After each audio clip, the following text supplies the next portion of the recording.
안녕하십니까. 땅짓고TV의 최인용 세무사입니다. 여러분, 오늘 대선이 끝나고 나서 많은 뉴스들이 나오고 있습니다. 다주택자 중과세를 완화하겠다. 종합부동산세도 1세대 1주택자들은 좀 완화하겠다. 이런 여러 가지 뉴스들이 나오고 있는데요. 다주택자 중과세 완화한다는 법률안이 6월 1일 이후가 될 수가 있기 때문에 올해 종합부동산세가 굉장히 조금 또 이슈가 될 수가 있습니다. 공시지가를 좀 낮춰주려고 하는 그런 움직임도 좀 있는데요. 지금 시점에서는 여러 가지 조금 상황을 기다려 볼 수밖에 없을 것 같아요. 그런데 제가 공통적으로 좀 많이 강남 쪽에 있는 분들한테 질문을 받고 있는 게 있습니다. 다주택자 중과세가 완화되면은 어떻게 하는 게 좋을까요? 라고 이렇게 질문을 좀 많이 하시는 분들이 있는데요. 1주택자들은 별로 상관이 없지만 다주택자들은 이제 고민을 하실 거예요. 그죠? 양도세 중과세가 완화가 되면 이걸 팔지 아니면 그래도 이거 팔기는 좀 아깝다 하는 경우에는 내가 좀 갖고 있으면 좋겠는데 아니면 가족을 좀 주면 좋겠는데 하시는 분들이 있습니다. 그래서 가족을 줄 때 부담부 증여라고 하는 걸로 자녀들한테 줄 수가 있습니다. 그러면 중과세가 완화되는 시점에서는 부담부 증여가 굉장히 유리하게 돼요. 어떤 내용인지 한번 살펴보도록 하겠습니다. 자, 중과세가 유예되면 부담부 증여가 유리하다라고 하는 내용인데요. 그림의 표를 보시면 10억짜리 주택이 있다고 했을 때 6억 정도는 채무가 있고요. 전세가 있어요. 6억이 전세가 있고 그러면 나머지가 10억 중에 4억은 순수하게 이제 그 집에 갇힌 거죠. 요거를 부채를 부담시켜서 준다라고 하는 것이 바로 부담부 증여입니다. 부채를 부담시켜서 같이 준다는 거예요. 자, 그러면 여러분 한번 생각해 보세요. 순수하게 증여를 받는 이 4억에 대한 부분은 증여세를 내면 돼요. 그죠? 증여세 누가 내죠? 받는 사람이. 부채를 부담시키는 부분은 주는 사람의 의무가 없어지는 거예요. 그죠? 부채를 내가 부담을 해서 나중에 전세금을 갚아줘야 되는데 이 의무가 없어지는 거기 때문에 대가성이 있다라고 봅니다. 그래서 세법에서는 부채를 부담시킨 부분은 당신의 채무가 없어졌으니까 당신은 대가를 받은 거예요. 그래서 거기에 대해서는 양도소득세를 내야 된다라고 얘기를 합니다. 부채 부분 6억에 해당하는 부분은 양도소득세를 내요. 누가? 받는 사람이 주는 사람이? 주는 사람이.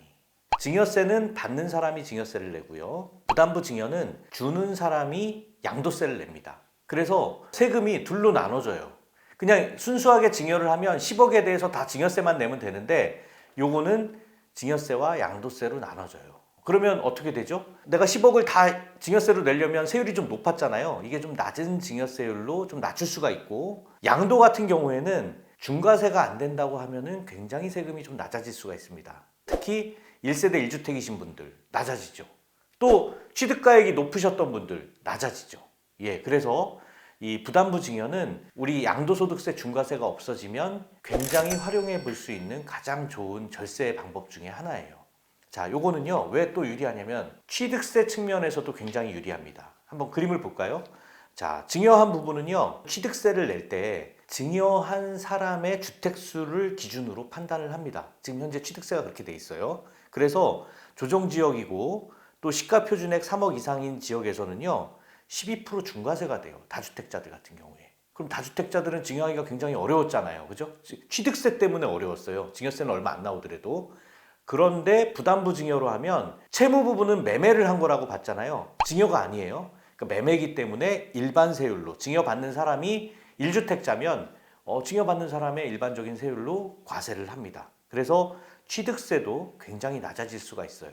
그래서 10억 주택에 대해서 부담부 증여를 할 때 증여세가 얼마나 낮아지는지 또 양도세가 얼마나 낮아지는지 세율표를 보면은 이렇게 돼 있습니다. 그죠? 원래 10억까지면은 30% 세율을 적용을 해야 되고 10억이 넘어가면 40% 세율을 내는 게 증여세인데 그게 4억으로 떨어지면 20%까지 내려가죠. 세율이 내려가요. 양도세도 마찬가지로 다주택 중과세가 없어진다고 하면은 양도 차익이 적은 경우에는 굉장히 유리해집니다. 자, 요걸 가지고 최근에 제가 강남에 있는 작은 빌라를 증여를 하시려고 하는 분에 대해서 한번 세액 계산을 해봤어요. 한번 보시면 3억 5천짜리 빌라를 자녀한테 주려고 그래요. 증여세가 한 5천만 원 정도 나오고요. 5,040만 원. 그리고 취득세가 한 868만 원 나옵니다. 총 한 5,900만 원 나오는데 이거를 부담부 증여로 한번 해보겠다라고 했더니 부담부 증여가 현재 지금 그 양도세가 중과세 되고 있죠. 아직 뭐 법률이 통과되기 전이니까 양도세가 중과세 되고 있는 상황을 가정을 하더라도 세금이 3,400만 원으로 줄어요. 증여세가 확 낮아지고 양도소득세도 좀 부담을 하지만 취득세도 낮아졌죠. 868만 원에서 308만 원으로 낮아졌습니다. 그래서 세금이 한 2,500 가까이가 주네요. 그죠? 부담부 증여를 했을 때 줍니다. 근데 이게 중과세가 없어진다고 가정을 하면요. 여기서 또 1,300 정도가 더 줄어요. 2천만 원까지. 자, 그래서 이 부담부 증여를 활용하게 되면 증여세 세율을 낮출 수가 있고 또 양도 차익이 크지 않는 여러 가지 상황에서 채무 부분에 대한 양도세가 적어지는 부분이 있기 때문에 중과세가 또 안 되고 그러면은 굉장히 유리해지죠. 여러분 이런 질문을 많이 하시는 분들이 있어요. 아, 그러면 채무를 갑자기 확 늘려가지고 이걸 부담부 증여를 해야 되겠다. 괜찮냐? 여러분 어떨까요? 전세금을 올리거나 은행에서 대출을 받은 채무는 좀 객관적이죠. 그런데 무리하게 해서 가족 간의 채무를 막 늘리는 것처럼 해서 한다든가 하는 경우에는 실질적으로 채무가 이전이 됐는지 여부를 확인할 수가 있습니다. 갑자기 늘린 은행 채무나 뭐 이런 전세금이라고 하더라도 실제로 이 채무가 자녀한테 이전이 돼야 돼요. 그래서 자녀가 갚는 게 보여져야 됩니다. 예, 그렇게 되는 부분이 이제 그 부담부 증여에서는 세무조사가 많이 나오는 부분이고요. 부담부 증여의 세무조사는 다른 편으로 해서 강의를 하나 더 마련을 하도록 하겠습니다. 이게 이슈가 되는 부분이 좀 많아서 그래요. 자, 그러면 여러분 생각해 보세요. 부담부 증여가 이렇게 좋은 거였어? 야, 부담부 증여를 이거 꼭 해야 되겠네? 여러분 그렇지는 않습니다. 부담부 증여가 유리한 경우가 있고 불리한 경우도 있어요. 부담부 증여가 유리한 경우는 어떤 건지 한번 좀 살펴보도록 할게요. 다주택자들이 이게 팔기 아까운 자산이 있다. 내가 이 집도 괜찮고 이 집도 괜찮고 이거 두 개를 다 가져가기는 종부세 때문에 부담은 되지만 그래도 우리 가족들한테 하나 주고 싶다 하는 경우에 부담부 증여를 하면 유리하다고 그랬죠. 자, 그런데 부담부 증여를 할 때 그 자산 중에 하나가요.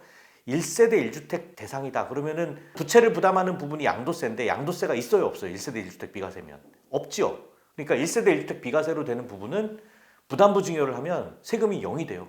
증여세만 내면 조금 내면 돼요. 굉장히 유리하죠. 요즘에 뭐 일시적 2주택으로 갈아타려고 하는데 예전 종전주택이 안 팔려가지고 그 사람들끼리 모여서 막 그 교환을 한다 이런 뉴스도 나오고 하는데 부담부 증여를 활용하시면 됩니다. 일시적 2주택 때 부담부 증여를 활용하시면 비과세로 자녀한테 넘길 수 있어요. 자녀가 증여세가 부담이 많이 되셨던 분들도 일부는 내가 내주면 되니까 양도세로 활용을 하실 수가 있죠. 자, 그리고 특히 취득가액이 높아서 양도 차익이 적은 경우 이런 경우는 지금 양도세가 중과세 되더라도 세금 부담이 크지가 않아요. 취득가액이 높은 경우에는 양도 차익이 적어져서 어차피 양도세 부분이 부담이 없기 때문에 부담부 증여로 하면 훨씬 더 유리하다는 거죠. 그리고 증여받은 자녀가 나중에 그 집을 받았어요. 이제 받아서 계속 내가 거기서 살아서 1세대 1주택으로 활용을 할 수 있다. 정권이 바뀌고 나서 또 재개발, 재건축에 대한 기대감도 높아졌기 때문에 뭐 재개발할 주택을 자녀가 계속 활용해서 여기서 잠깐 살면서 비과세를 만들 수 있다라고 하면은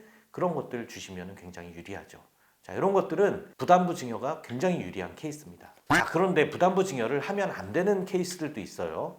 요거는 이제 상담원 과정 중에 제가 나왔던 것들을 한번 정리해 본 건데요. 이런 것들은 부담부 증여를 안 하는 게 유리합니다. 뭐냐면 다주택자 양도세 중과가 적용이 되는 게 너무 심해가지고 법률이 아직 통과가 안 됐으니까 지금 하지 마시고요. 그죠? 다주택자 중과세가 이게 너무 심하게 아주 다 예전에 사놨던 것들 막 1, 2억에 사놓은 게 지금 막 20억 가까이 됐어요. 그러면은 양도 차익이 워낙 크기 때문에 세금이 뭐 줄이려고 해도 양도세가 너무 큽니다. 차라리 증여세가 더 쌀 수도 있어요. 이런 경우에는 부담부 증여가 좀 불리하겠죠. 자, 그리고 산지 얼마 안 된 거야. 최근에 집값이 많이 올라갔고 뭐 한 5억에 샀는데 갑자기 더블이 됐어. 10억으로. 이러면은 단기 양도에 대해서는 여러분 그 1년 미만이면요. 단기 양도가 50%예요. 그죠? 일반 건물도. 주택 같은 경우에는 지금 70%죠. 1년에서 2년 사이는 40%고 주택 같은 경우에는 지금 60%입니다. 표 보시면 나오죠. 단기이고 차익이 높은 경우에는 부담부 증여를 하시는 게 안 좋습니다. 세금 부담이 더 커질 수가 있어요. 지금 우리가 증여세보다 더 낮게 양도세를 구성하자라는 게 그 부담부 증여의 그 취지니까 여러분 이런 걸 잘 판단하시는 게 좋겠고요. 그리고 이제 증여한 부분이 있잖아요. 부담부 증여는 매매한 부분과 증여한 부분이 혼재를 하는 거기 때문에 증여한 후에 5년 이내에 팔면은 뭐가 걸리죠? 여러분, 이월과세라는 규정이 적용이 됩니다. 그래서 자녀가 이 부담부 증여를 받은 자산을 5년 이에 판다라고 하면은 부담부 증여가 불리해져요. 이런 경우에는 자녀가 좀 장기적으로 가져갈 만한 자산을 증여를 해주시는 게 좋습니다. 증여받은 자녀가 다주택자다, 뭐 이러면 당연히 뭐 안 좋겠죠.